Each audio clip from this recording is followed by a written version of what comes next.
a morte do policial é tratada como execução. Bom, um policial foi latrocínio, tentativa de roubo seguida de morte. Aí foi execução clara. Como disse o doutor Eduardo, que é bom delegado, muito bom delegado, foi execução pura. O cara chegou por trás e matou. Agora, a lei que deve... Porque o senhor que é um homem de leis, né? Você não combate o crime primeiro com a polícia, primeiro você combate com a lei. Um conjunto de leis que é ultrapassado, um conjunto de leis que tem quase 80 anos e que não protege nem a polícia. E que a gente tem sinais todos os dias de que político corrupto leva vantagem, empresário que é corrupto leva vantagem, como o Joesley, um monstro como o Abdel Maci, que violenta aí 37 mulheres com 181 anos de cadeia, leva vantagem. Quer dizer, a lei não tem ajudado em absolutamente nada com a audiência de custódia e daí por diante, só dando uma perspectiva libertária para quem não merece. A justiça é cega porque ela deve julgar não pelo CPF, sim pelo RG, mas a cada dia que passa em todos os setores de atividade humana no Brasil, principalmente emanada do Legislativo, que deveria tornar as leis mais pesadas, mas isso não ajuda em nada a sociedade com essa perspectiva libertária de colocar na rua quem não merece. Não estou dizendo para prender quem não merece, não. É para prender quem não merece estar na rua, que não pode conviver com a sociedade. E isso, é claro, atrapalha demais o trabalho da polícia, que até a própria polícia fica com dificuldade para agir, para saber o que ela vai fazer se ela tira de um bandido e mata um bandido. A situação é difícil.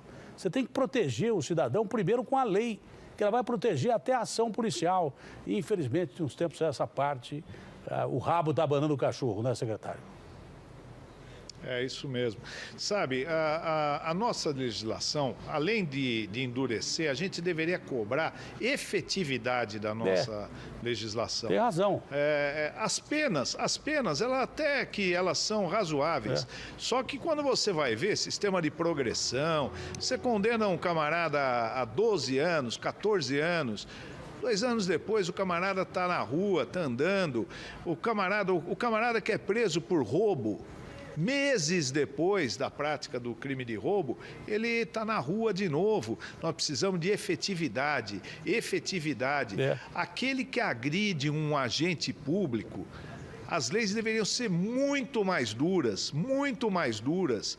Aquele que mata um policial, aquele que mata um juiz, aquele que mata um promotor, um delegado de polícia, ele está atacando o Estado, Você tem uma curiosidade, Datena, sabe que lá na década de 60, o assassino do Kennedy, o Oswald, ele matou, um pouco depois de matar o Kennedy, ele matou um policial.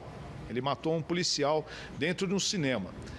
A legislação dos Estados Unidos naquela época previa a pena de morte pela morte do policial, não pela morte do presidente. Hoje não, hoje ela prevê essa pena de morte, pelo assassinato de um presidente. Mas naquela época não.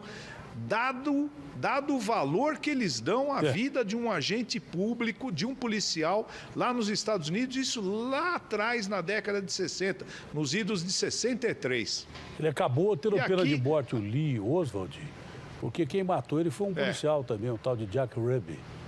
Um sujeito com chapelão, foi lá e matou o Lee Oswald, tá? Que até hoje tem aquela teoria da conspiração, que não foi o único cara que atirou no Kennedy, mas não é coisa para a gente discutir aqui. O secretário está dizendo que a pena tem que ser dobrada, acho que nos Estados Unidos é assim, para quem mata agente de segurança, por um simples detalhe, ele não está querendo proteger o agente de segurança, não.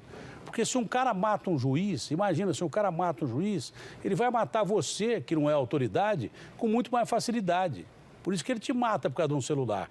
Porque ele consegue matar um juiz, porque ele consegue matar um policial, porque ele consegue matar pessoas que, teoricamente, deveriam ter muito mais defesa que você. Se ele mata um juiz, então não tem limite para absolutamente nada. E ele mata o cidadão comum com a maior facilidade, como tem gente morta aqui. 24, eu confundi o número, foram 24 pessoas que morreram do Brasil no começo do ano, em São Paulo, no começo do ano até aqui, por causa de roubo de celular. Por causa de roubo de celular, que parece um crime banal. Então a morte está banalizada pelo bandido, que por todas essas razões que o senhor explicitou, não tem medo de ser preso, não. Ele não tem medo nem da pena que ele vai tomar, exatamente por causa do sistema de progressão e coisas que tais. E progressão para quem não merece, porque se fosse para quem merecesse, tudo bem. Secretário, mais algo a acrescentar ou está tudo certo? Não, tá tudo certo, Datena. Novamente, uma satisfação falar com você. E pode ter certeza, combate a esse tipo de crime que eu dei a entrevista coletiva aqui é uma das prioridades, é uma das metas, tanto do Ministério Público como da Secretaria da Segurança Pública. Nós estamos trabalhando juntos nisso. E o combate à criminalidade é tarefa que não acaba. Nós estamos aqui juntos e contamos aí sempre com o apoio de vocês, da imprensa, para mostrar o lado positivo das nossas ações. Obrigado, secretário. Porque para você mostrar o lado positivo, você tem que dar o lado negativo também. Ah, foi preso o policial que estava do outro lado, deixou de policial, é bandido, nós mostramos. O secretário estava lá dando entrevista coletiva exatamente sobre a prisão desses policiais que acobertavam esses bingos e daí por diante. Grandes esquemas de propina, corrupção envolvendo políticos, são mais lucrativos que o tráfico de drogas. O Michael Mendes explica por quê. Eu falei outro dia, olha, tem mais político roubando do que o Marcoli e o Fernandinho Beiramar. Põe na tela. A Operação Lava Jato, ao desvendar grandes esquemas de propina e seus personagens, mostra que muitos políticos lucraram mais do que grandes traficantes de drogas e também de armas. A Polícia Federal revelou, por exemplo, que Beiramar lucrava mensalmente R$1 milhão com o crime e tem um patrimônio identificado de R$30 milhões. Só no esquema revelado esta semana, envolvendo o grupo de Sérgio Cabral e as empresas de ônibus do Rio de Janeiro, o Ministério Público Federal confirmou: o ex-governador recebia R$122 milhões de propina.